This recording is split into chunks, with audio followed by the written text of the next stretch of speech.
the Southwest Museum. Okay. But if we're going to talk about the Southwest Museum, then we need to return to one of our most beloved and frequently occurring characters on the show, Charles Fletcher Lummis. He was just in the last episode. I know too. he was. And it's about the same thing, too. I just can't quit you, Charles I Fletcher just need Lummis. more of your just weird walking across the country stuff, please. Lummis, or as his friends called him, Lum. Did they? Yeah. Don't like that. He was in our very first episode. He was one of the first librarians for the city and later became library director. He left about the time that he started the Southwest Museum. Yeah. He was in our previous episode, having worked with Adam Clark Roman, photographing California and how pushed to preserve Spanish and Native American culture in L.A. We'll get to that. And he walked It from was Idaho either- or whatever. It was either Wisconsin or Ohio. Yeah, he walked. I was almost putting the emphasis on the word country. No, the emphasis goes on the word walked. Yeah. Across. Also, emphasis on the country. And the first time I heard that, I think I bring it up later, but you're like, what a weirdo, what an eccentric, why would he do that? And then found out he wrote about it for... he chronicled his journey for the LA Times as soon as he, he showed up and basically became the city editor because he was corresponding with Harrison Gray Otis. Well, because I remember we talked about it in the LA Times when they hired him and he documented his whole journey. And then by the time he got there, they're like, that's the guy who walks. Yeah, that's the guy, the man who walks. He also created Land of Sunshine magazine, which later became He also Out talked about West. that in the magazine. Well, I'm talking like he comes up a lot because he's one of the city fathers, and Yeah. of them, maybe the more progressive. Yeah, But we'll get to maybe. that. He was an incredibly innovative and civic-minded man. He did a lot to get the city going, not just for white men, not because he had any incredible financial stake in doing so. Like, I don't think of Lummis as a booster the way I think of like landowners like Harry Chandler who boasted the city to make profit. Lummis is something special. We're not just going to talk about the what, how, and when of Southwest Museum. We're going to talk about why of the Southwest Museum. And the where. And I didn't put where. We'll get to the AEIOU of... This isn't the limerick beginning of one of yours, okay? I'm trying You gotta my behave hardest. yourself. I'm trying my darndest. Sorry, You're like Roger Rabbit behind the wall, just trying to control yourself. Shave and a haircut. I have my gloves on. I have my kid gloves on. Kid I won't. gloves on. I won't. I'm dealing with you. I forgot. It's not the raw, untamed energy of one of my segments. 1859 in Lynn, Massachusetts. Charles Lummis's childhood was not splendid. He was a very sickly, weak child, and on top of his physical ailments he suffered from, he also lost his mother when he was 2 years old and was sent to live with maternal grandparents until he was 6. So he was also like missing a natural biological parent. What having happened this- after he was 6? You're on your own? Yeah. Here's a knife and a bindle. Start Get walking. to walking. Yeah. At the age of 7, he was sent to school and reacted very negatively to it, so much so that his father, his biological father, decided to homeschool him instead. His father was a minister and a teacher. I heard he was kind of famous, but I couldn't find out more on that. So he was in relatively good hands. His dad taught him Latin, Greek, and Hebrew before the age of 10 and placed him in charge of the 4,000 volume family library. So he was like one of those like He was a kids who read librarian in by adventure birth. novels that's like, I speak 3 languages and this is my library here. As a I've been writer. raising myself since I was 5. Oh, that's my Bunsen burner over there. Not a big deal. That's my telescope. This is my talking dog. He sprouted through his youth as a writer and a tutor and landed himself at Harvard. By this point in his life, he had moved beyond being like a frail hermit boy and became very interested. Frail hermit man. Yeah, frail hermit man. Very No interested comment. in athletics. That doesn't jive. It kind of doesn't, but he was like less sickly, although he gets very sick later in life. Charles went into gymnastics, hiking, bicycling, fishing, hunting, and boxing. And while at Harvard, he came to know a young man who was also into boxing. His name was Joe Louis. Theodore Roosevelt. What? He knew he was boxing Theodore Roosevelt? He Theodore didn't box- Roosevelt he didn't- boxed? Yeah, that's what but like Roosevelt was like a manly man too. Yeah, so I it kind of guess made sense. But like Lummis being a manly man doesn't make too much sense. But No. whatever. Old teddy bear himself. So were they boxing each other? No, they're just into boxing, like a bet they Hemingway got novel into or it. something. I don't know. Lummis, though, did not graduate from Harvard. This sentence was in the LA Times article about him, so I thought I'd just read it verbatim. An attack of brain fever prevented graduation with his class in 1881. 3 days before the ceremony, to be exact, he had what they called brain fever. I looked it up, and it most likely meant encephalitis or meningitis. Oh my God. Like a swelling of the brain fever. It sounded like you were like getting really smart out of nowhere. I know. 2/3 of the graduating class was felled by brain fever. After that, he got married and moved to Ohio. He went on to managing a farm in 1882 and then became a newspaper editor in the city of Chillicothe in Ohio shortly after. But then the West called him. The tramp hobo adventure aspect was one part of him wanting to move west. The other part was in Ohio, he contracted malaria malaria, which was like common What? in Ohio at the time, Of and course. heard the warm California sun could heal what ails you, so there was that too. He heard that record. He heard the Riviera's Yeah. record and thought, this is a message Which from is God. The doctor prescribed that when you went in for malaria. Listen to this and Yeah. you'll know what to do. Here's 3 minutes of this and then call me in the morning. Da-da-da-da-da-da-da-da-da. Listen to this every 10 minutes. After meals. So communicating with Harrison Gray Otis of the LA Times, Lum decided to walk 3,507 miles from Cleveland, I also read up Cincinnati and Wisconsin, to LA to journal his adventure for the paper. It took him... See, look at you trying to turn the pages. You record like a man and take off your gloves. A man with hypothermia like me. A man who's about to get brain fever. It took him 143 days to do this trek, roughly 5 months. He was attacked by a wildcat and 2 dogs, one of them mad. 2 tramps in Missouri tried to rob him. He got attacked by a classic case of mad dog, good dog. Good dog, mad dog. Lassie and Bassie. Let me pet him. Don't you dare. He sprained an ankle in Colorado. He was attacked and robbed by a convict near the Colorado State Penitentiary. He broke his arm while seeing the Grand Canyon and had to set him himself.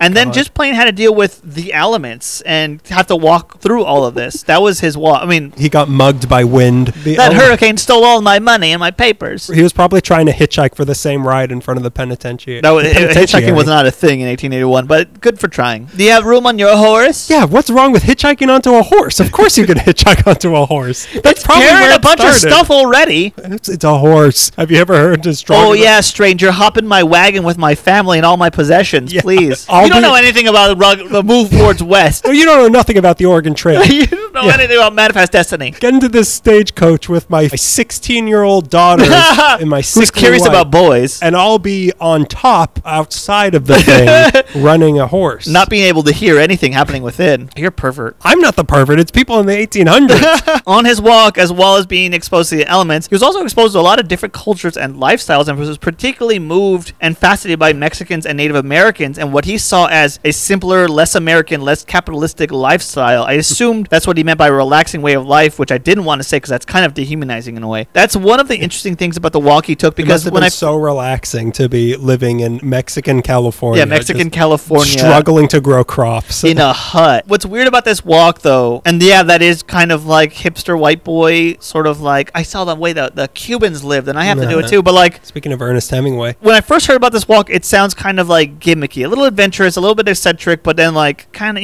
gimmicky. All of that is true, though. It is eccentric, it is gimmicky, it is adventure-y. But one of those reasons for walking, other than to chronicle it for the publication, was because he felt the railway was invented for people to skip over all this great land and experiences. And how can you write about what you saw on the land if you're on a train? Because if Columbus had gone to LA by train, all of Los Angeles might be different. There might not be a Southwest museum if he had not walked and saw those different Through the cultures and Southwest. lifestyles and had appreciated them. it would be a train museum instead. It would be a train city. It would be covered would've- in subways. And, He would have and made Travel Town. the A train right next to my apartment. I like that in movies, but I don't want to live it. It was this crazy walk across the country that really made him who he was. If he left Ohio or Wisconsin, whatever, as one man and arrived in Los Angeles, a completely different person, changed from his experiences. And when he arrives to town, he's greeted by, like I said, Harrison Gray Otis, who declares him the first city editor of the Times. 2 years later, while working on the Times, he has a stroke, leaving his left side completely paralyzed. Whoa. This was a miserable experience for him. Obviously, Permanently? No. Yeah. Why are you mentioning it then? How is this important? It was a miserable experience for him, obviously, for anyone who suffers through a stroke. But not saying his tragedy is greater for him more than anyone else, but this guy threw his life into adventure mode and was moving mountains with his personality, his ambition, and now he had to slow it all down to concentrate on himself only. That was not a treat for him. Not at that point in his life. It lasted for 14 months, and he was still trying to help out in any way he could. Apparently, like crawling around the house doing chores with one side of his body and rolling cigarettes with one hand. What? When one of his legs regained its use, he would start riding horses again, which is completely Yeah. dangerous. Finally, I've recovered from that stroke. Yeah, Now I to only get need on one arm to ride a horse. Now to go on a horse before helmets get invented. Yeah. Quick. What, now you're okay with him hitchhiking onto horses? It's his own horse. He can go meet that 16-year-old girl in the back of the stagecoach. Look, I don't like the fact that I said 16-year-old girl either, but I'm saying of that time. It makes the story more nefarious. Exactly. I get why you went for it, you Thank- pervert. Look, I didn't go for it. You're the one saying you get it, okay? Jeez, Greg is getting a little strange in the quarantine. He brings up one Pokemon who brought down Harvey Weinstein. All of a sudden. Time to get Mewtwo'd. The determination of Lum was this unstoppable thing. One thing that kept Lummis He's gonna going end that up he in would an Iron Lum one day if he doesn't slow down. One thing that kept him going was that he would often fantasize about the walk he took, and he would look back on these Mexican and Native Americans and their lifestyles he encountered as this like thing to return to, like this lifestyle that he wanted to kind of chase after and replicate for his own. He wanted that for himself. Like I said, kind of dehumanizing, kind of it's a small world, but at least like on the better side, obviously, of being... At least he wants to keep it and not destroy it. Exactly. That's the thing about him, is that he is problematic, but if you're going to be problematic, at least be in support of the thing. Yeah, it's a better form of problematic. And trust me, I know problematic.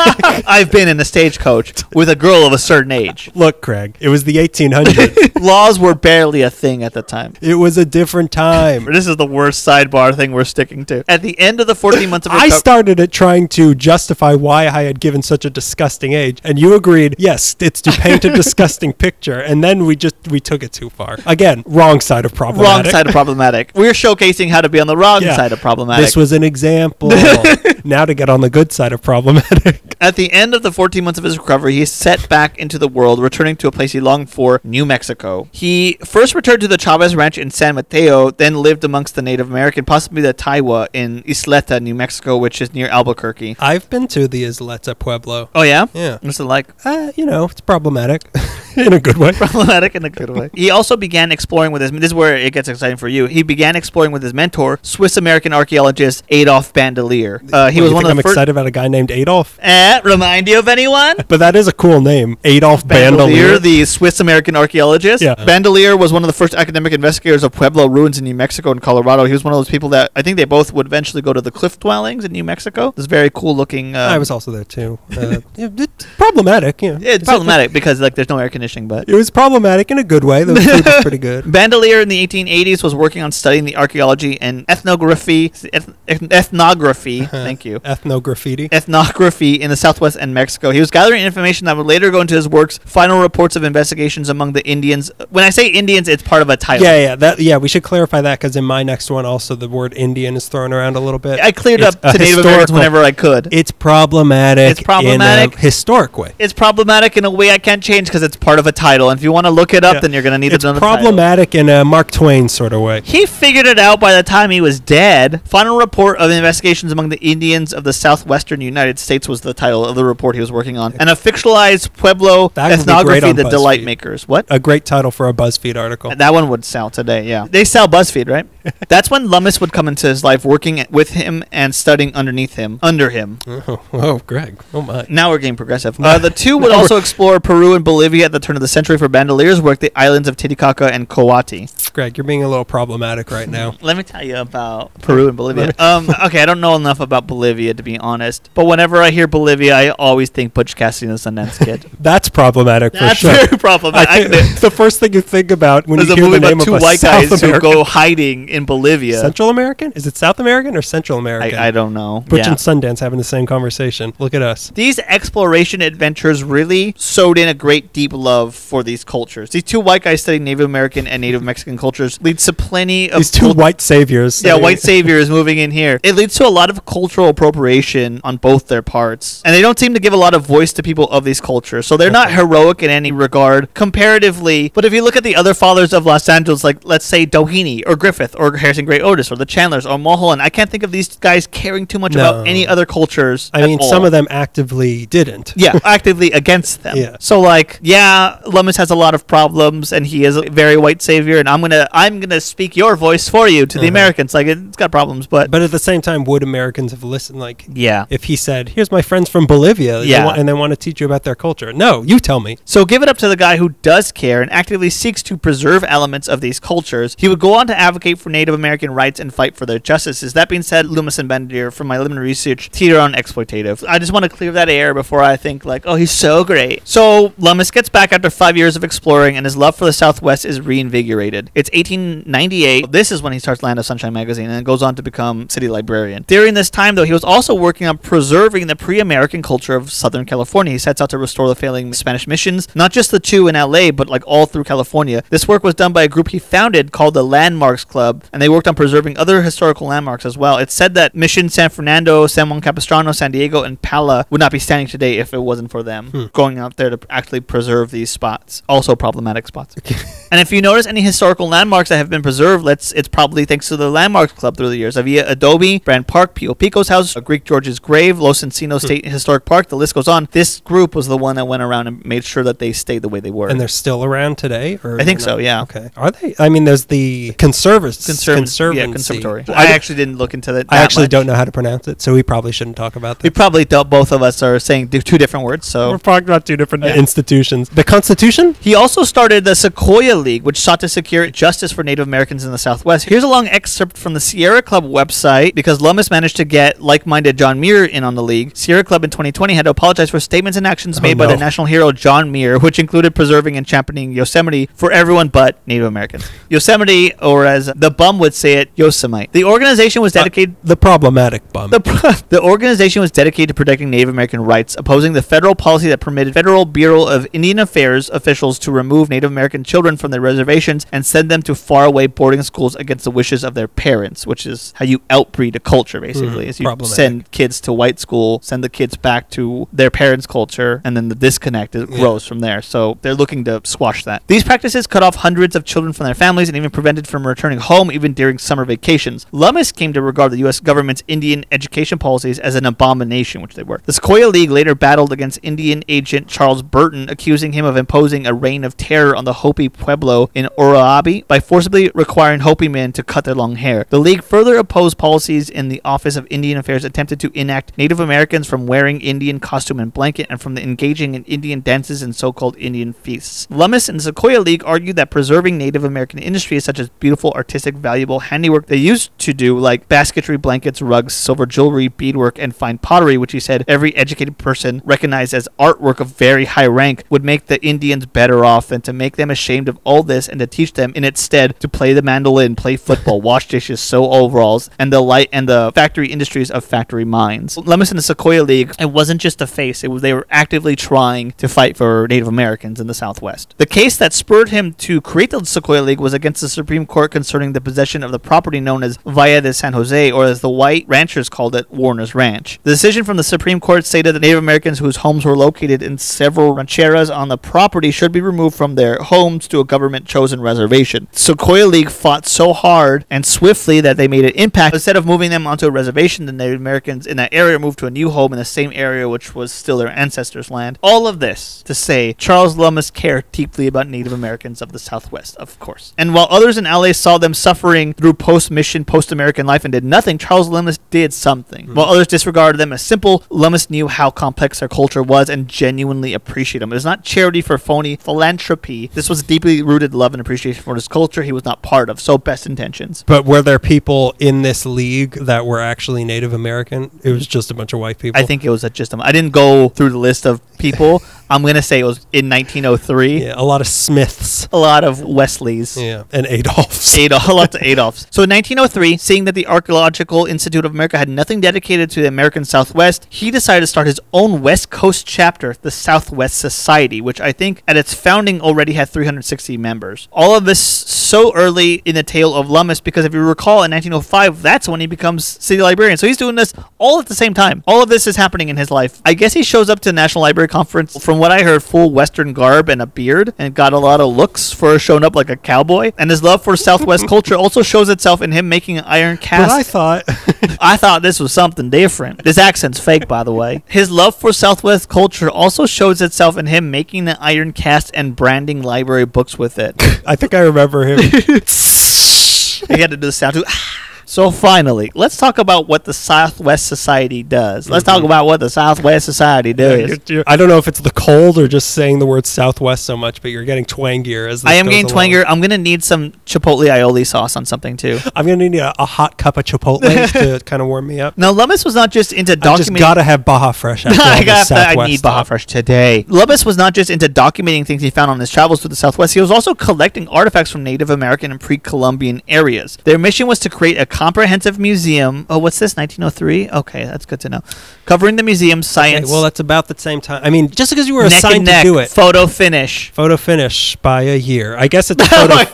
I guess it's a. By 360 days. I guess it's a photo finish in the grand scheme of the world, sure, but I mean, It's a photo finish between like the dinosaurs and the Civil War. yeah, it's like how people look back at history, like T-Rexes and the pharaohs were around at the same time, right? Right? I mean, you're going to clarify that. You're right? Yeah, going to say that's wrong. You're going right? to confirm that, aren't you? I'm waiting. So their mission was to create a comprehensive museum covering the history, science, and art of the American Southwest. Museum staff and research associate included, this is like throughout the span of the early days of them, Charles and Monroe Abston, A.V. Kidder, Sylvanus Morley, and James Scherrer, who I knew comes on a little bit later. The curator by 1907 was Dr. Frank Palmer, who was also one of the museum's founders. It's kind of weird, but once I start actually reading about the Southwest Museum forming as a real thing, you hear less and less about Lummis. So I think he's like the visionary and helped to get it going, but once it was... He's like the executive producer. Yeah, and exactly. then, like, okay, let's let this kid Scorsese he take care of it. screenplay by Frank Palmer, story by Charles Lummis. Based on a poem Based by on Charles the- Lummis. Based on an overheard conversation by Charles Lummis. Based on a night terror he screamed out loud by Charles Lummis. When it first started, the collection was housed in 2 vacant rooms in the Chamber of Commerce building, and then it goes to the Hamburger building, the 6th floor of the Hamburger building, which I don't know if that's the same building. I don't think it is. I think one's on Grand and one's on Broadway. I don't remember, but I do know that the Hamburger building was like the Swiss Army knife of Los Angeles history. Like, oh, it's probably in the Hamburger building. The library or the brothel? It's probably both in the Hamburger department store. What's the difference? And then afterwards, it went into the Pacific Electric building, the same building where Kohl's is at, if you're wondering. Honestly, I couldn't find too much on what the collection consisted of when they first started. Yeah, so far I'm hearing that there isn't a dedicated building. Like I said, this is just a moving collection through random office spaces that weren't used that afternoon. Was the collection not a moving museum? That wasn't these weren't the terms of the that debate. you agreed to. This deal's getting worse and worse every day. I Pray I don't change my definition of a museum further. This place is really no good to me, Dad. Okay, like I was saying, I can't find too much on the actual what consisted of the collection when they started out, but Palmer's collection seemed to be the founding collection along with whatever Lummis had of ethnographic objects, manuscripts, sound recordings, and photographs. I know because of a news article in 1908 that their collection included pottery such as beautifully designed glazed piece that looked like a concave turtle shell found at the southwest Paiute cliff dwellings in New Mexico, along with 6 big vases and food bowls. Like probably pottery, some like... your standard relics. And Yeah, exactly. With the moving the collection around, the Southwest Society was looking for a permanent home for their collection. Planning for the permanent space began in 1906 when Lummis and the executive committee of the Southwest Society began to look for land. They found their spot on Mount Washington in Highland Park, securing 38 acres in 1907. Lummis and the Southwest Society with their collection managed to garner support, specifically money support. Specifically, words of encouragement. Specifically, bags of money for the city's elite money bags. Because the money was raised privately, it meant their collection space could be free to the public. They didn't use like tax dollars to open this. Well, what are you just throwing these accusations around? Sure, we use tax dollars Yeah. to open the Natural History Museum. What do you want? You think we could just bring in all of those bugs and birds for free? Who's going to buy the mammoth from the tar pits? You? We had to beg the city for $19 to get a wheelbarrow. You know what they said to me? Carry it. Lift with your leg. Lift the legs with your legs. Need I repeat the thing about the femur bone or whatever I said? The museum never received a cent of public money, nor has it charged anyone for its services. They're very proud of that. They shouldn't be. To design the museum, they tapped architects Sumner P. Hunt and his partner, Silas Burns. Sumner Hunt, you may recall, was the other architect behind the Bradbury building. The one who wasn't grandfather of Forrest Ackerman and didn't get the go-ahead on the project from Spirits. That was George Wyman. The rational one. The rational one. So you on board for this project? Yeah, a ghost told me it was okay. I said in front of my very impressionable grandson. And all of his dorky friends We're who all have dressed like space cadets. whatever those are. What space? Whatever space space is. Whatever space. The ocean up above. You want to do your 6-minute stand-up joke right now? Let me stand up. Hit the music. Get the bass. Hit the sounds of people drinking and not paying attention. Can we turn on like every football game going on in the country right now? Only then will I feel comfortable to tell a joke. I know it's rare that the World Series and the Super Bowl happen at the same time, but guys, hit it. For the look of the building, they chose to design it as a Mission revival style, adhering to the Southwest theme of their collection and kind of going for the Mission look. Isn't it sort of like almost like a castle-y? Like it's got like castle. It's got towers and Yeah. not minarets, but it's got like the sort Minotaurs. of Minotaurs. It's got Minotaurs. It has a maze in the middle. He'll kill you if you get it wrong. There's a couple towers. I'm not going to say the title of a Tolkien novel. There's a couple of towers. Between 1 and 3 towers. 1 to 3 towers. And it's got like squares cut in and out. Yeah, I don't know what that's called. And like terracotta hidey roofs. holes, peekaboo holes. I haven't been there, but I parked around there once to take the Gold Line or whatever to Pasadena, and it looked like a castle. Because it's on top of a hill, yeah, a Yeah. pretty big hill in Mount Washington. You could see it really well from the freeway, from the 110, or if you're driving down Fig or on the Gold Line. I drive down the Gold Line all the time. I drive on the tracks of the Gold Line all the time. Just lock in like at an amusement park. I didn't find a lot of places architecturally describing the interior or exterior. What I could find, anyone who understands architecture, I'll describe a little bit. The Caracol Tower, which is the big one, features Spanish colonial revival stylings and is topped by a stepped parapet. I believe that's where the spiral staircase is at. There's glassless arch windows on the opposite end of the building. There's a squatter tower. There's a beautiful terrace on the main entrance. Inside is a beautiful grand hall with a curved ceiling. The roofs are terracotta. Southwest Museum is kind of weird in like how little is described about it. It's one of the it's second tier in terms of publicity of museums in the city. Yeah, I think that I went there as a kid on a field trip, but I really don't remember much. Many of the displays have been donated, were part of a larger portion of original papers, manuscripts, and maps that would end up in the library as like their big volumes and stuff. The earliest donation to the library was in 1910 by Joseph Amasa Monk. He donated his valuable collection of photographs, manuscripts, maps, and books on Arizona. This collection also includes early territorial documents that are not held in the state of Arizona. I don't know why we have them, but it's been used over the years to help resolve land ownership disputes. The museum is at 234 Museum Drive, and that officially opened in 1914. The Southwest Museum was one. Do we need to rewind the tape and see when the Natural History Museum was opened? It was one of the first museums in Los Angeles, and it was dedicated to the culture that modern Los Angeles was helping to usher away. It was not too far from Lummis's actual home. He built a home which is now part of the Southwest Museum. It's owned by the Southwest Museum, called Al Alisal, Alisal. Alisal? Alisal. Alisal. Like Aliso River, but Alisal. I know Aliso. Alisal, which still stands today. At the time, Is it like a rental? Alisal?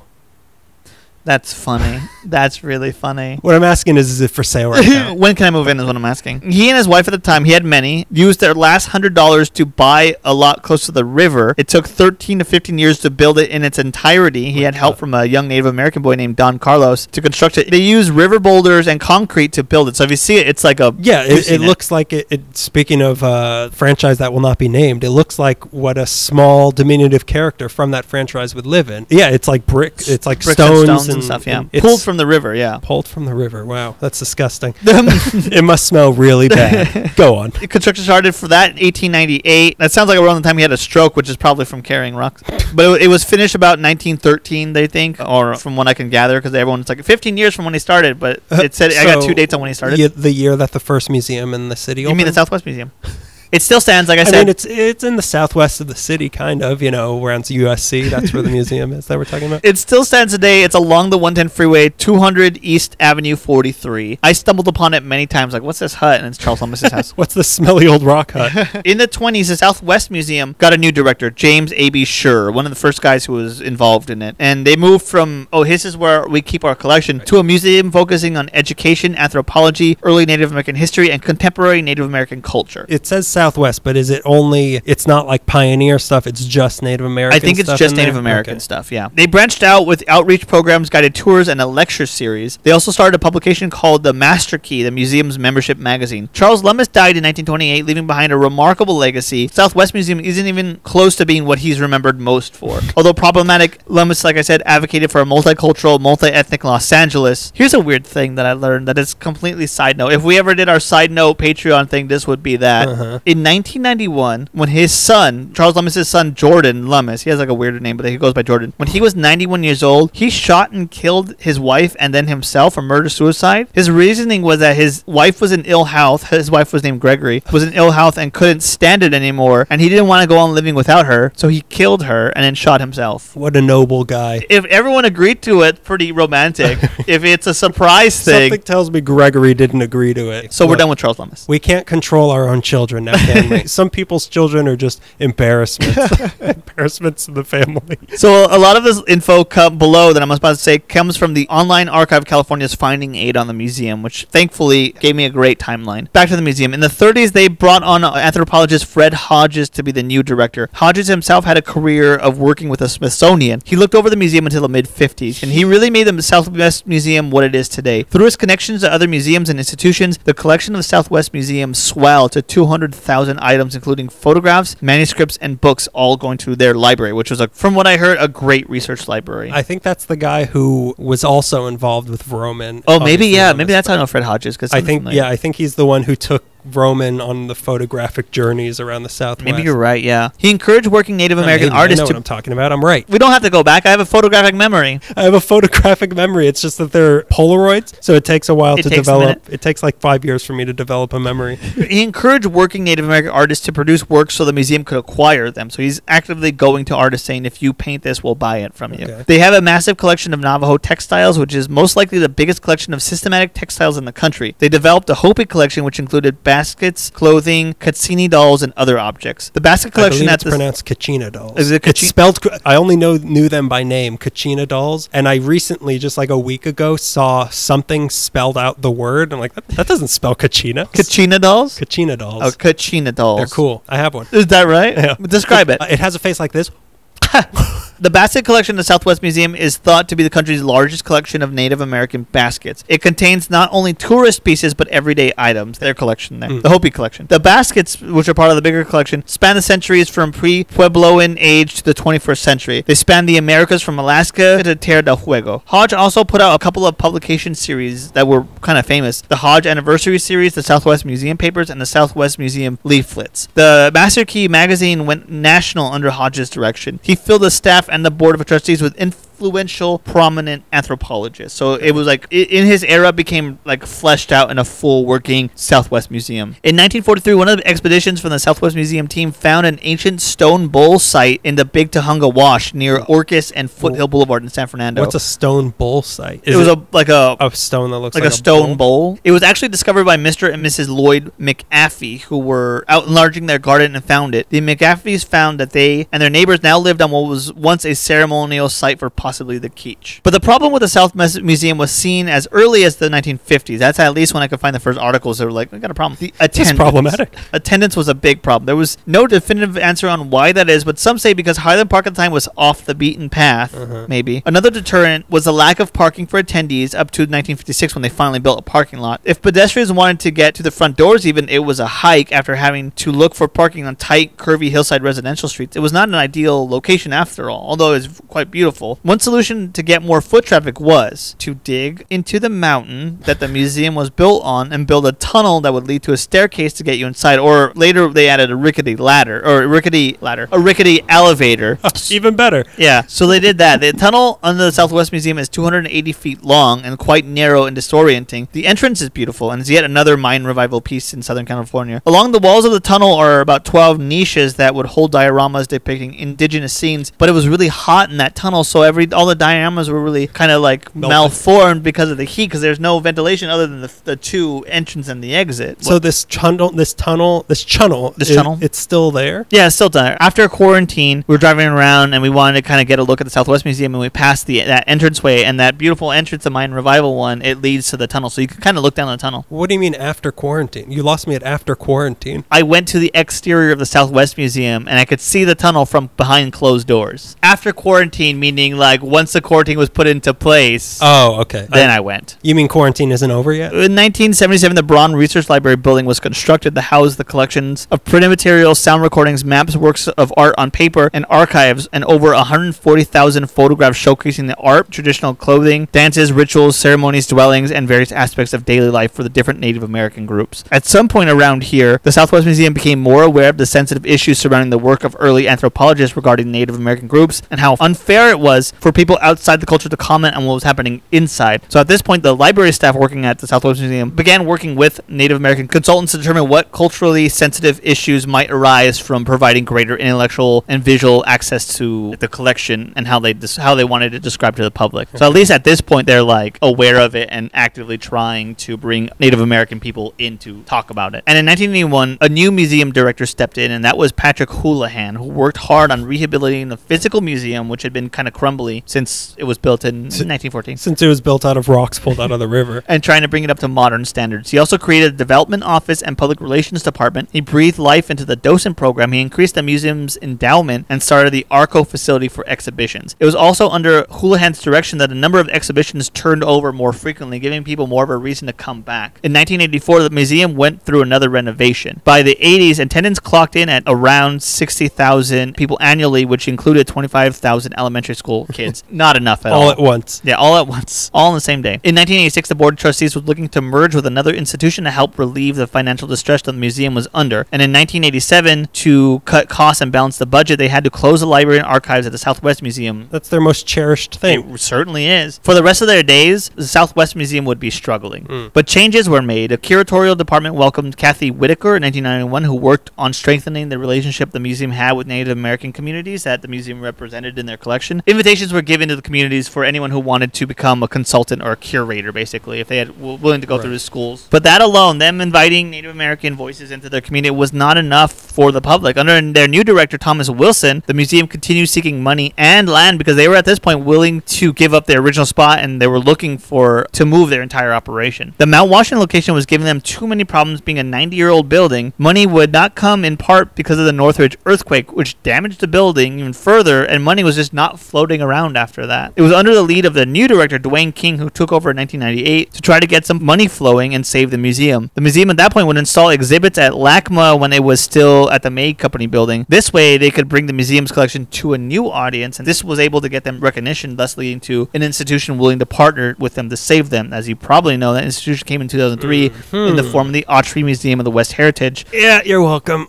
Together forming the Autry National Center for the American West. The Southwest Museum itself closed to the public in 2009 with only portions available by appointment. It might be sometime before it opens to the public again, although I looked on the website, it said open Saturdays 10 to 9. That was before quarantine, obviously. Oh, you mean after quarantine? You mean after quarantine started? Obviously, you can't go to it right now, but then even when everything opens up again, its status might be kind of weird. I think they're in trouble again. Like they're looking for buyers or something, I saw. Now, the Autry is looking to unload the Southwest Museum. In the Old West, if a load is too big, just cut it loose. Gotta cut it loose. Dump it in the Rio Grande. And now that's why we have family in Utah. As the people from the Autry said about trying to sell their portion of the Southwest Museum, reactivating the space as a museum would cost tens of millions of dollars, and reactivating the Adobe where Hummus Lummis lived as an educational or cultural space would be an additional $5 to $7 million.